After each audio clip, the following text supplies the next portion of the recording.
So now we're going to look at generation of electricity.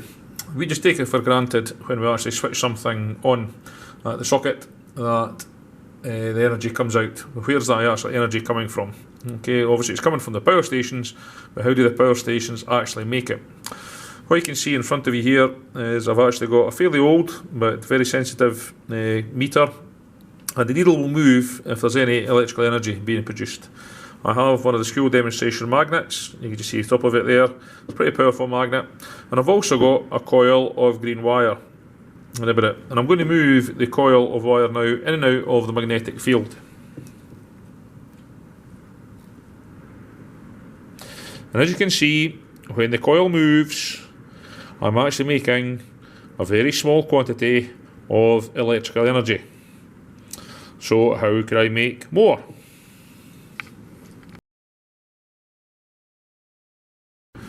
Well, rather than just using a few coils of green wire here, I'm actually using a pre-bought coil.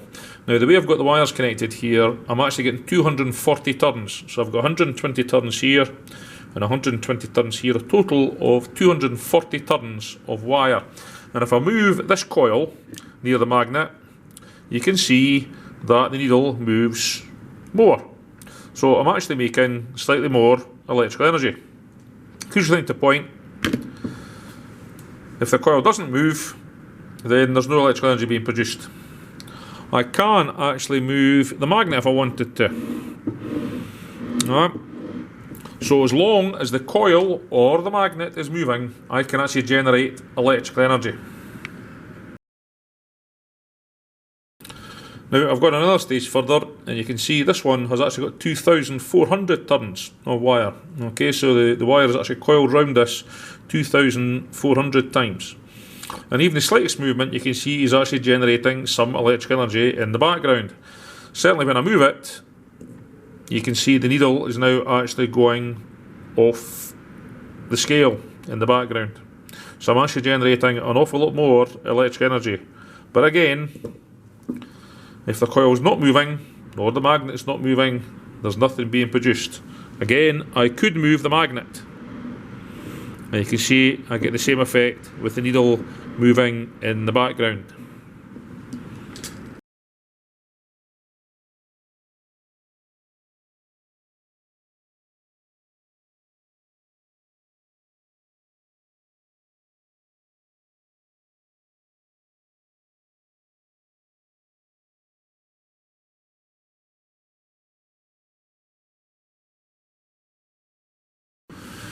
Now, the idea of electromagnetism actually works both ways. In the previous part of the video, we saw using magnets and coils to produce electrical energy. Well, we can also pass an electric current through a coil to create what we call an electromagnet. Now, I've got the same coil here we used before. Okay, the 120 coil one. I've got it connected to a power pack this time, and I just wanted to show you that this wee metal horseshoe is not actually magnetic, right? It's not picking up the paper clips. However, if I then connect it to the power supply and get some current flowing through it, I can actually use this to pick up the paper clips. So the core, the horseshoe part, has now actually become magnetic. If I switch off the power pack, you can see it's no longer magnetic and the paper clips fall off. How could I make a more powerful electromagnet? Well, one way would actually increase the number of coils. What we've got here now, I've got it connected up to the 240 coil that we used in the previous part. And if I bring it close to the paper clips again, this is actually a more powerful magnet, simply because of the number of coils being increased. Again, if I switch off the power supply, you can see it's no longer magnetic and the paper clips fall off. Again, if I keep increasing the number of coils, so I'm up to my 2,400 one that I used previously, then again the strength of the electromagnet is going to be increased. You can see picking up the paper clips quite easily. Again, if I switch off the power supply, the paper clips fall off. Electromagnets have many uses. We used to have them in old televisions. We'll certainly have them inside our cars. They actually allow things like electric motors and that to work. So an electric drill would have the same down in the CDT workshop.